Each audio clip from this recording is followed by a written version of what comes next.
How's it going, everybody? It's C-RadTV back here with another video. So, of course, it is time for another Detroit Lions NFL draft preview for 2020. So, in the last draft preview, we looked at the top day 3 wide receivers. And in this video, we're going to look at the top tight end prospects for day 3 of the 2020 NFL draft. So yeah, for this video, it's gonna be a lot less longer than yesterday than the wide receiver video. Like 52 minutes per preview. Hot damn. Then again, last year's wide receiver class was pretty loaded.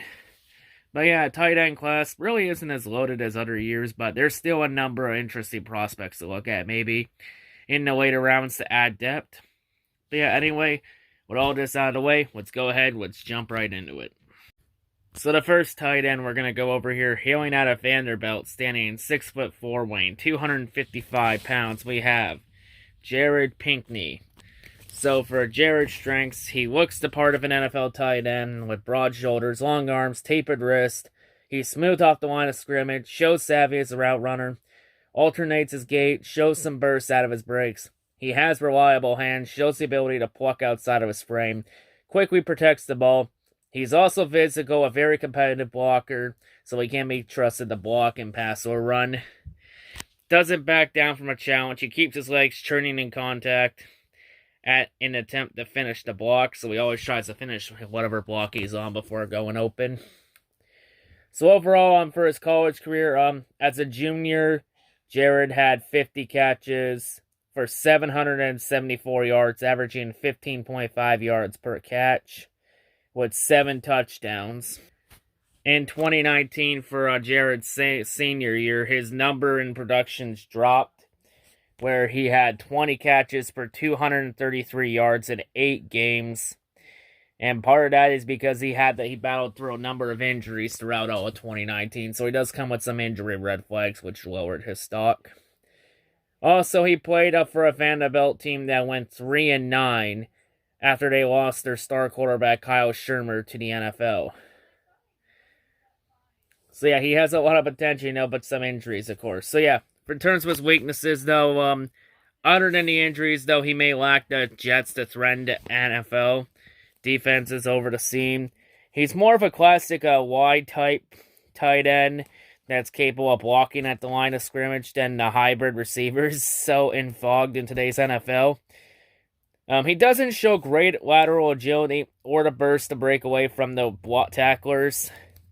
But when he's blocking, he can't allow his hands to get too far outside the numbers and can draw flags for holding. So he's got to learn to grab them better and not take stupid penalties. For his NFL comparison, he's been compared to Max Williams of the Arizona Cardinals. A lot of potential. He has a few things to clean up, and the big key is, can he stay healthy? Because he battled a number of injuries in 2019.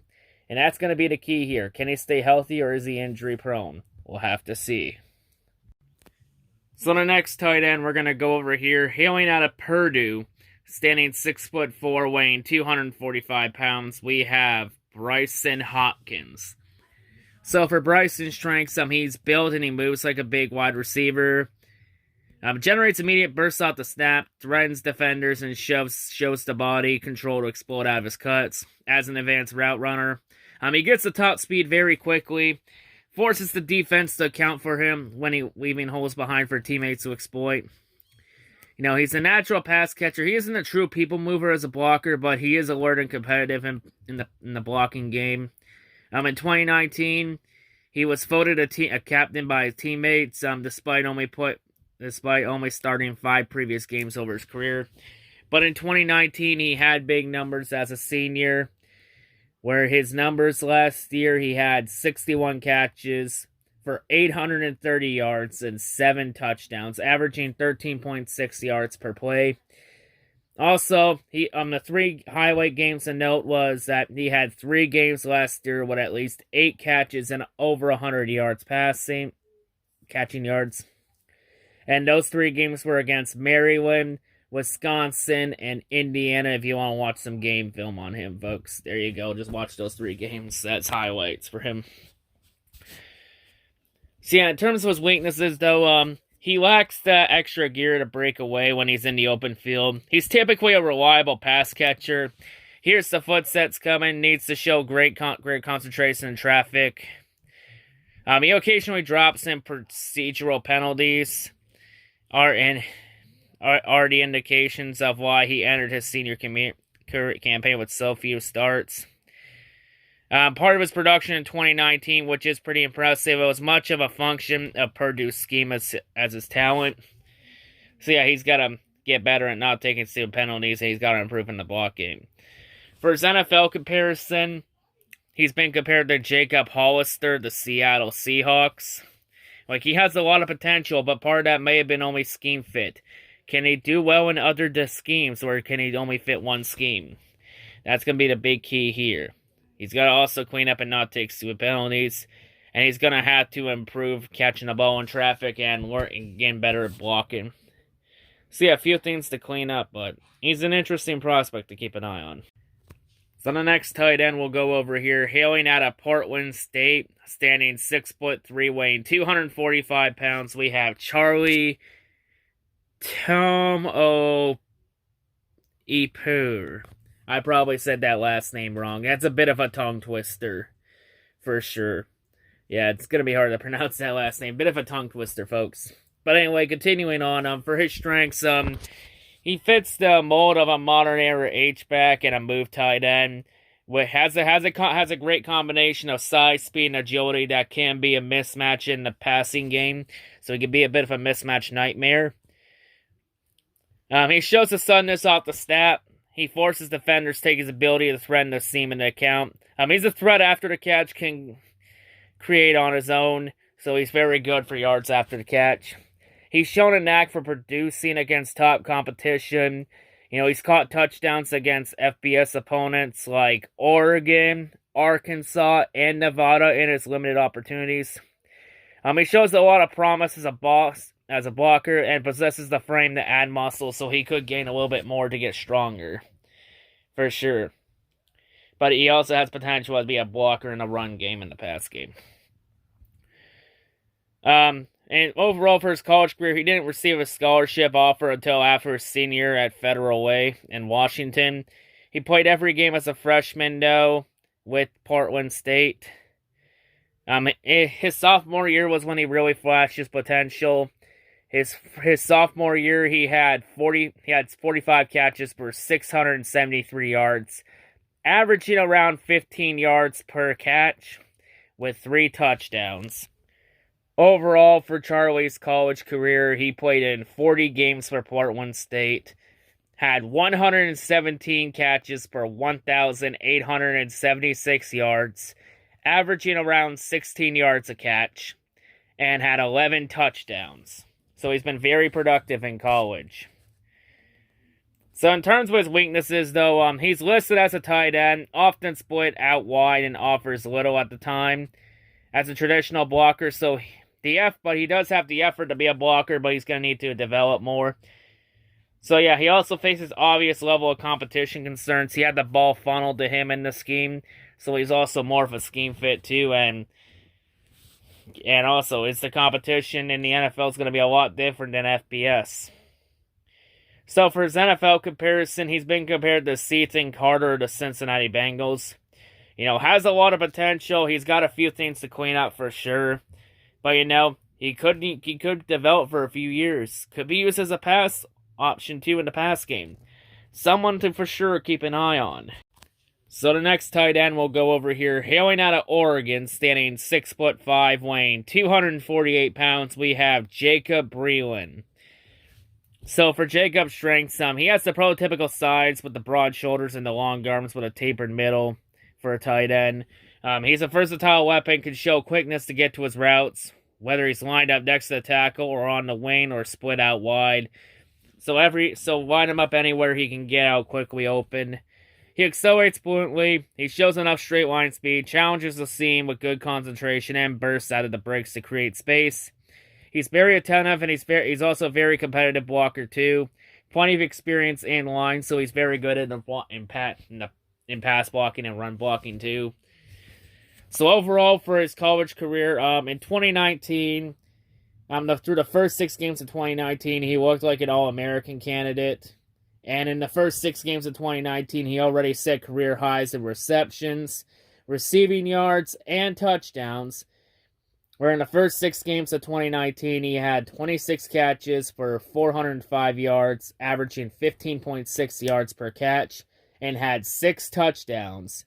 And this was before he suffered a season-ending knee injury. Fuck, that's bad. Had a career year and then an injury happened. That sucks.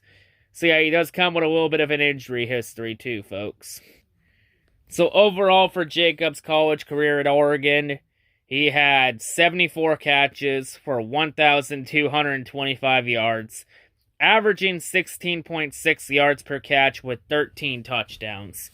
So he was a very productive player in college and was also a very good blocker too. But, you know, the injury is going to be a bit of a red flag for sure. In terms of his weaknesses, though, other than the injury, he's only a one-speed runner, lacks creativity as a route runner and ball carrier after the catch. Too often he's tackled by the first defender he meets. Fails to show much wiggle or the power one might expect given his prototypical size.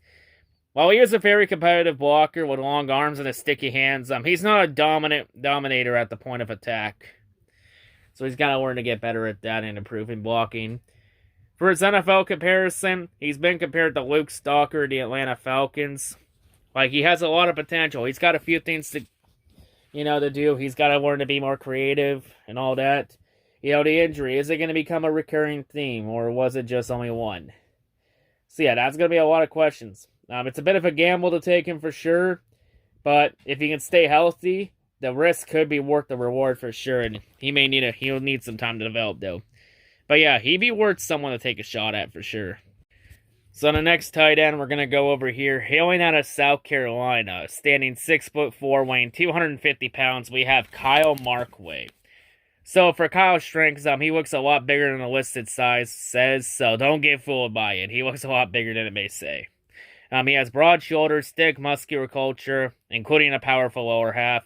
He doesn't back down from the challenge of bigger defenders. Shows the good initial quickness and balance and power to create movement at the point of attack. Has good technique. He utilizes proper hand placement, his knee bend and timing on the combo blocks. He's no nonsense after the catch, and he barrels the ball downfield. So overall for his college career, he was more of like a throwback to an extra offensive lineman type tight end. His greatest attributes, though, of course, is his size, strength, and tenacity as a blocker. In terms of his pass catching numbers, he was very modest in it. He only had 37 catches for 459 yards, averaging 12.4 yards per catch with 3 touchdowns. He had an opportunity to get a 6-year college eligibility, which is very rare to get, but he turned it down so he can enter this year's draft. So overall for his weaknesses, though, while he does block like an offensive lineman, he also runs like one too. He's very slow. Appears to always wear ankle weights on his ankles and creeps up the top speed while he shows very little burst out of the breaks. Also, he's also a reflection of an underdeveloped route runner, so he's going to have to really develop in the run game and route running there. He also missed almost all of 2016 and 2017 with foot and rib injuries, so he does come with a bit of an injury history. For his NFL comparison, he's been compared to Jeremy Sprinkle of the Washington Redskins. So yeah, the injuries, that's a big red flag, because he's had multiple in college, so is it going to become a recurring theme? You know, he's more of like a blocker. The only way, he's going to be more like a people mover than a pass catcher, so he's always going to be mainly utilized in the pass and run game, run blocking. I don't know. If we want to really get the run game going, maybe take him too, and then rarely throw to him. I don't know, it'd be worth a gamble. But if it means getting a pass, getting an extra blocker in to help the run game out, the risk could maybe be worth the reward too. We'll have to see. So the next tight end we're going to go over here, hailing out of Virginia Tech, standing 6'4", weighing 251 pounds, we have Dalton Keene. So for Dalton's strengths, he's dangerous when he has the ball in his hands. It shows some intriguing vision, lateral agility, and burst. He has long strides to help him eat up yardage and throw off pursuit angles. At one point at Tech, he was named at one point Rambo. Guy's nickname was Rambo due to his long flowing hair and tenacious and infectious playing style. Interesting nickname for him too, and he also had great hair too. Hair that Sylvester Stallone had in Rambo. Okay. We needed to know that part, I guess. He's also very good on the for yards after the catch. He's a quality special teams contributor, so he can be very well done in the special teams too. He also earned wearing the vaunted 25 jersey, which was former Virginia Tech's coach's old Frank Beamer's old number in a game each of the last 2 seasons. So he only wore 25 in a game once every year. So overall for his college career, he also played running back in high school, developed as an all-around weapon for Virginia Tech. He can also line up as a traditional blocking tight end, an H-back, and even serve as a uniquely built backup tailback. Overall for his college career, he played in 39 games, started 38 of them. He had 59 catches for 748 yards, averaging 12.7 yards per catch, with 8 touchdowns. So he was pretty productive in college. In terms of his weaknesses, though, he tops out after a few steps. Isn't a bulldozer after the catch. He may lose speed if he were to add much weight, so he might be maxed out in terms of his size. Bit spindly in his arms and legs. Could use that added mass in those areas too, so that's the little bit he could add there for muscle mass. If he's asked to block much at the line of scrimmage, so he may need time to develop as a blocker. He tends to drop his head on contact as a blocker, leaves himself vulnerable to swim moves. So he's got to get better with his hand placement and staying ahead of the defender, right in the defender's face. For his NFL comparison, he's been compared to Blake Bell of the Kansas City Chiefs. So yeah, he's a very solid catcher. He's going to need time to develop as a blocker, though, and clean some stuff up. May need to bulk up a little bit in the arms and all that. So yeah, someone to keep an eye on maybe for sure for a long-term project. And the final tight end, the final player we're going to go over in this video, we have hailing out of Arkansas, standing 6'4", weighing 256 pounds, we have Cheyenne or Grady. So for Cheyenne's strengths, he has a good combination of height, weight, and speed, which is acceptable for an inline tight end. He's big enough to maintain momentum when he gets hit. He's an experienced worker in the slot and as an H-back, so he's very good as a blocker too. Along with his traditional tight end duties, he's at his best when he works as a downfield blocker, so he can really get those downfield blocks, whether it's in pass or the run game. Overall for college, in his 2015 draft prospect class, he was rated as the number 2 tight end recruit. At Arkansas, he played the last 2 years with Arkansas. He had 63 catches, with 9 of them being for touchdowns the last 2 years. But over his entire college career, he had multiple suspensions at Arkansas.